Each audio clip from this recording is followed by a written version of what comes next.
So I've taken this opportunity since it took me so long to get the batteries down to a resting voltage under 3 volts. I took this opportunity to do the work on this that I wanted to do. The meter, of course, was between the battery pack and the inverter. I'm sorry, charge controller, and I wanted to change that, so I did. So I got the battery pack here. It's going directly into the charge controller like it should.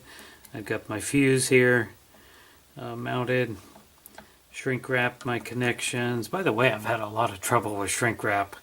I'd never used shrink wrap before, and I've only used it a couple other times besides this, and I have wasted more shrink wrap trying to make it work right.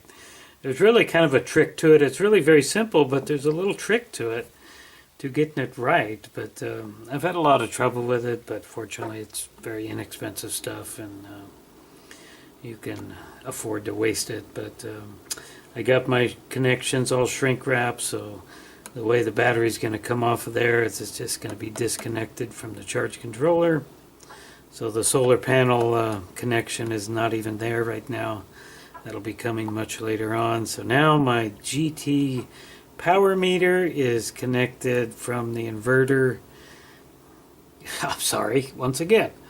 Charge controller comes out of the charge controller, goes into the meter, and then to my battery post, and then from there it'll go into the meter. The little volt and amp meter is connected up, but this goes directly to the load. So anyway, that's the correct way to do it. So now let's take our battery pack and put our batteries back in there the way I want them, and let's get to balance charging now. Okay, I've got all my cells back in here, arranged in the capacity that I want them. Just checked each individual cell. They're 2.99 each, and I got my Innova hooked up. It's telling me I got 8.96 volts, and just for the fun of it, I connected up the capacity controller. It's telling me I have a total voltage of 8.977. Slight bit of difference there, but what I found interesting was, let's go to cell number 1, 2.986. That's about accurate. 2.985, that's good. And then the third one is 3.007. So that's a little different, but it's not too bad. So I guess this thing is pretty accurate as far as this goes. But there's a difference. I don't know if these little tints make a difference or not. It's hard to tell. I don't know myself, so anyway, it's time to get this connected up to the iMacs. Okay, I got the battery pack shoved into the iMacs, or pardon me, the battery pack is shoved into the LiPo bag, and I got the iMacs all hooked up. I've added an extension cable, balancing cable to it so it'll reach. I didn't want to set that thing on top of it. I got my connections here. My fuse is intact. I got a 5 amp fuse in there, so if there is any kind of a problem, that'll pop on me and I'll suddenly get a warning from this saying broken connection. So let's go ahead and balance charge this. I'm going to set it pretty low. I believe I can set my amps all the way up to 6. Yes, I can. But I'm going to turn this down to 3 amps because when I've just done a balance charge before, the iMacs gets really, really hot.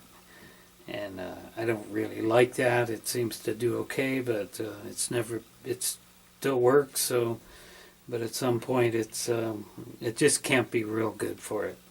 So I'm turning my amps down because I do have pretty much all day to get this done.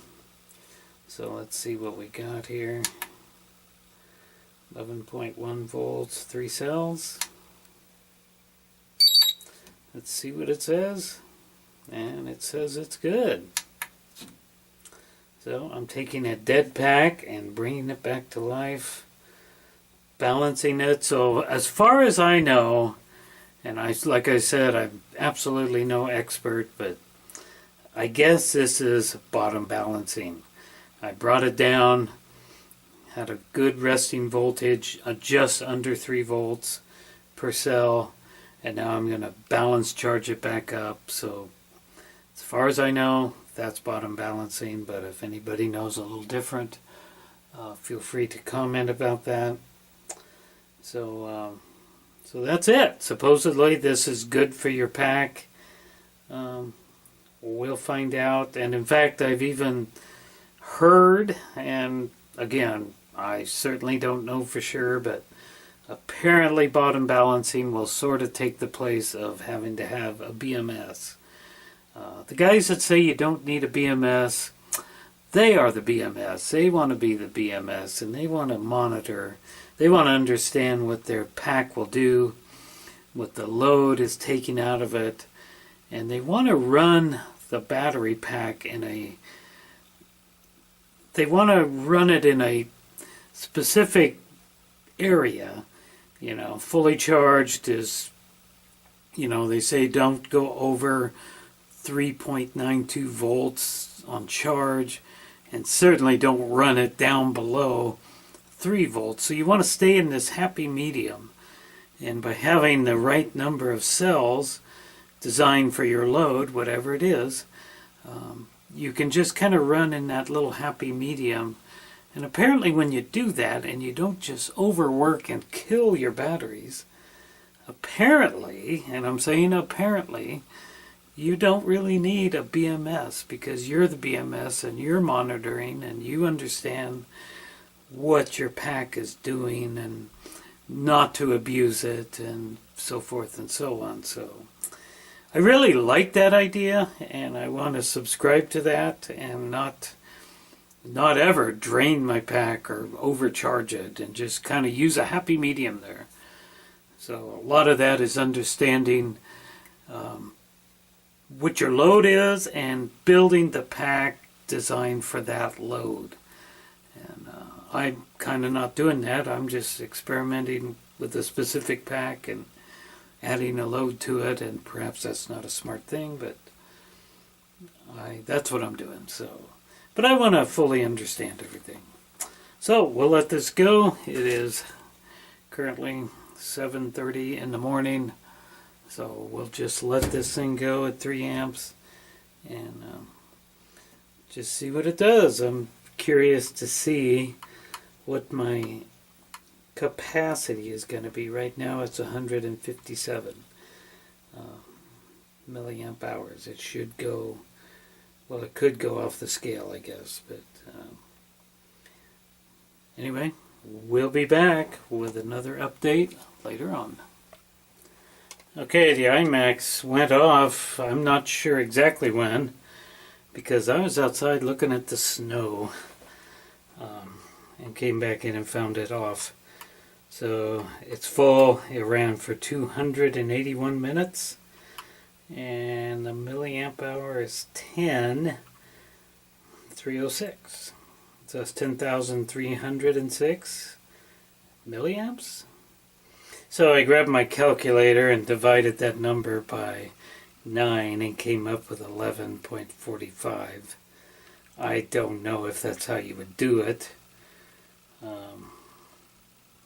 That doesn't make any sense, so whatever. I suppose if I were to discharge the whole thing now, I would get a good number, but I'm not going to do that. So anyway, it is done.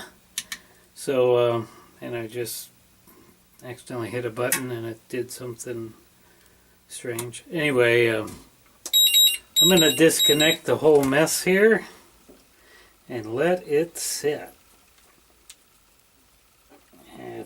unplug the. Oh, wow, that was tight. All right, I'm just gonna let this thing sit for probably overnight or something. I'll check it. In fact, I'll just quickly check my total voltage here. But I want to check each individual cell eventually. Total voltage is 12.56. That's pretty much what the IMAX was saying. So tomorrow morning, before I take off for the day, I'd be pretty busy the next 4 or 5 days, and then I take a whole week off from work because we're shutting the workplace down for some major reconstruction starting on January 1st. So I'm going to have lots of time. So I'll check each cell in there eventually tomorrow and make sure everything's nice and balanced and everything came out good. Let it sit and rest for overnight, and then I'll let the whole thing just sit and rest for 5 or so days until I get time off, and then I'll start fooling with this. I think it'd be good just to let it sit and see what it does. In the meantime, I've got other projects to do on the testing station. So I will be back with more videos very, very soon. Thanks for watching.